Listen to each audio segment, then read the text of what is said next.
नमस्कार किसान साथियों, आज बात करते हैं सोयाबीन में खरपतवार नाशक जो दवाइयों का हमने जो स्प्रे किया था उससे हमारे सोयाबीन को झटका लग गया या फिर ऐसा समझे कि उन्हें बुखार आ गया या फिर उनकी चाल रुक गई। तो ऐसे में अगर हमें उनकी चाल बढ़ाने की कोशिश करना चाहिए या फिर कौन कौन सी दवाई या फिर खादों का उपयोग करना चाहिए ताकि वो फिर से हरी भरी हो जाए।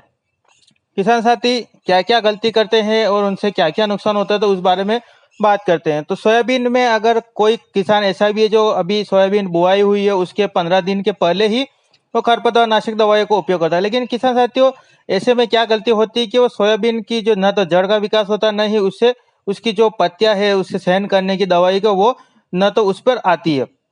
ऐसे ही बात करें तो हमारे जैसे कि 10 किलो का एक बच्चा है उससे बोलते हैं 50 किलो का वजन उठा ले तो या तो फिर उसकी रीढ़ की हड्डियां या फिर उसको जो है जो उसके जो हड्डियां है ज़्यादा टूट जाएगी। तो फिर ऐसी गलती ना करें। अगर आपके खरपतवार नाशक दवाई को उपयोग करना है तो 20 दिन के आसपास आप खरपतवार नाशक दवाइयों को उपयोग करिए।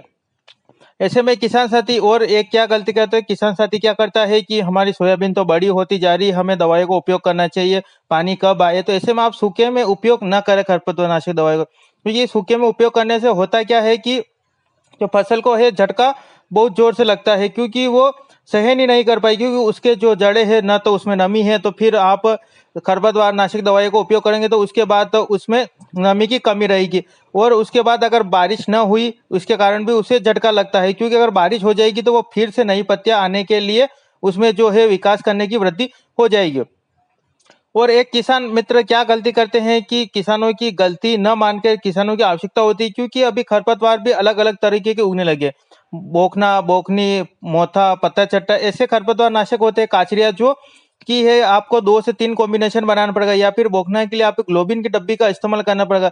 अगर आपने बोखना, बोखनी, काचरिया, मोथा ऐसी दवाइयों को उपयोग किया है खरपतवार नाशक जो है खत्म करने के लिए, तो इन दवाइयों से क्या होता है कि इन दवाइयों से जो है आपकी फसल को झटका लगना स्वाभाविक है, क्योंकि ये हाई लेवल टेक्निकल पर बनी होती है। और ये इन्हें खत्म करने के लिए, क्योंकि बोखना के ऊपर भी जो है उसके जो बीज आते हैं और नीचे भी बीज आते हैं, तो वो दोनों तरफ से अगर ऊपर से सूख जाए तो नीचे चल जाएगा, नीचे सूख जाए तो ऊपर चल जाएगा। तो ऐसे में क्या है कि फिर वो टेक्निकल भी हाई रहता है, तो फिर उसे फसल को झटका लगता है। लेकिन किसान साथियों एक बात का अवश्य ध्यान रखिए, आपने खरपतवार नाशक दवाई को उपयोग किया है उसके बाद 2 से 3 दिन बाद आप देखते हैं तो फसल की चाल रुक जाती है या फिर ग्रोथ रुक जाती है या फिर ऊपर से पत्तियां सूखने लग जाती है। तो ऐसे में आप घबराए नहीं, क्योंकि आप 5 से 7 दिन का इंतजार करिए, थोड़ा धैर्य रखिए। उसके बाद अगर आपकी फसल को झटका लग भी गया है तो आप 8 से 10 दिन बाद जो है दवाइयों को उपयोग करिए। आप जल्दी दवाइयों को उपयोग करें तो उससे एक नुकसान ये भी होगा कि आप जो है कि आप एक बार तो उसकी चाल रोकना चाहते हैं, फिर उसे एकदम से मुख्य पोषक तत्व दे देंगे तो वो चाल बढ़ाने की कोशिश करेगी। अगर चाल बढ़ाने की कोशिश करेगी तो वो तनाव की स्थिति में आ जाएगी। तो ऐसे में यह गलती भी ना करें। आप इस वीडियो में देख रहे हैं ये हमने जो 9560 की वेराइटी है जो 21 जून के आसपास इसकी बुआई हुई थी, 21 या 22 जून को।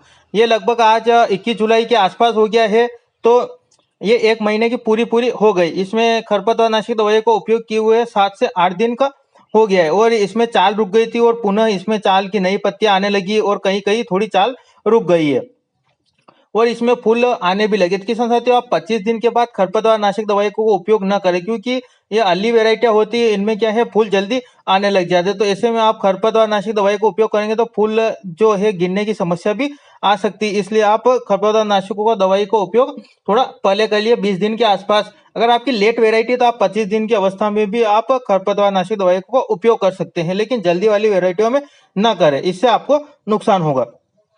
अगर आप 2 से 3 कॉम्बिनेशन बना रहे हैं तो आपको झटका लगेगा, तो ऐसे में आप घबराए नहीं, थोड़ा धैर्य अवश्य करिए। तो आप देख रहे हैं देश का नवयुवक किसान चैनल, जिसमें आपका हार्दिक स्वागत, अभिनंदन। आप हमारे चैनल पर पहली बार जुड़े तो कृपया हमारे चैनल को सब्सक्राइब करिए ताकि आने वाली वीडियो का नोटिफिकेशन आपको समय से उपलब्ध हो। अन्य किसान मित्रों तक वीडियो शेयर अवश्य करिए। तो बात करते हैं कि हमें कौन कौन सी दवाइयों का उपयोग करना चाहिए हमें फसल में झटका लग गया है। तो किसान साथियों उन्हें सबसे पहले हमें मुख्य पोषक तत्वों की पूर्ति करना चाहिए।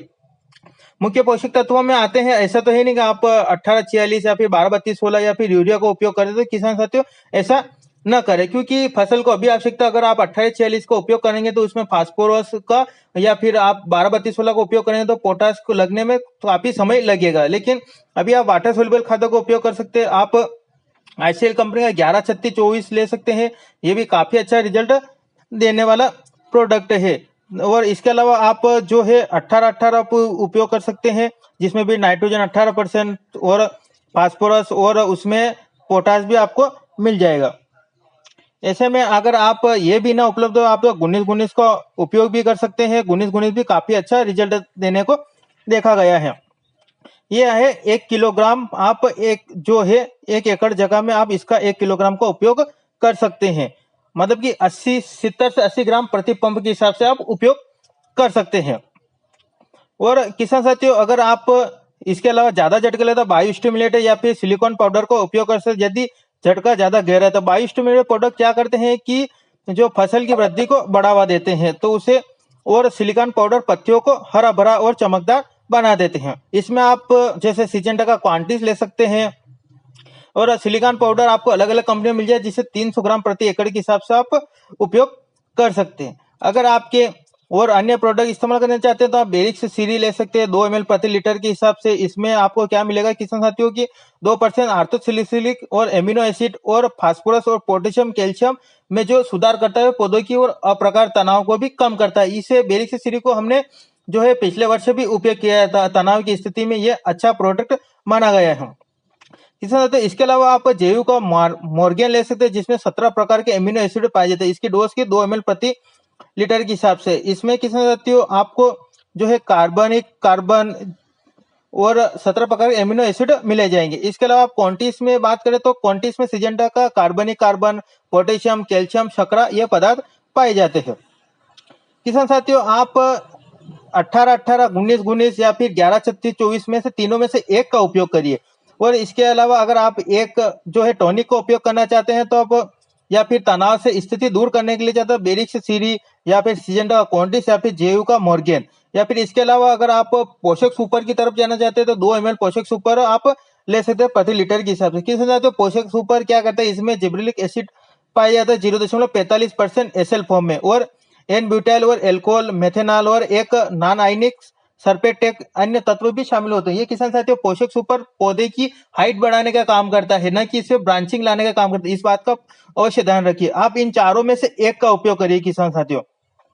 इसके अलावा अगर आपकी फसल को ज्यादा नुकसान हो गया है तो किसान साथी आप ग्लूकोज का उपयोग भी करते हैं 700 ग्राम प्रति एकड़ के हिसाब से 200 लीटर पानी में। किसान साथी इसके अलावा आप माइक्रोन्यूट्रिएंट मिला सकते हैं, क्योंकि मुख्य पोषक तत्व को भी आवश्यकता होती है। आपको अन्य कंपनियां बहुत से कंपनियां मिल जाएगा, आप जो उसको समय से मिल जाए इसका उपयोग कर सकते हैं। किसान साथियों एक बात का अवश्य ध्यान है कि अगर हमने इस सोयाबीन में इमीजिया थाइप का 10% एसएल का उपयोग किया था, जो 7 से 8 दिन की हो गई, फसल में पुनः ग्रोथ होने लग गई है। तो आप ऐसे में अगर आपकी फसल में आपने कम टेक्निकल वाला या फिर हल्का टेक्निकल का उपयोग किया तो आप इन दवाइयों की तरफ न जाए। अगर आपको ज्यादा नुकसान हो गया, ज्यादा सूख गई सोयाबीन, तो आप उनमें इन दवाइयों का उपयोग कर सकते हैं, अन्यथा अन्य खर्चा भी न करें। किसान तो कैसी लगी जानकारी हमें अवश्य बताइए। अगर वीडियो अच्छा लगा तो वीडियो को लाइक करिए और अन्य किसान मित्रों तक शेयर करिए। तब तक आप अपनी फसल की सुरक्षा करते हैं। मिलते हैं नेक्स्ट वीडियो में, तब तक लिए जय जवान जय किसान, धन्यवाद।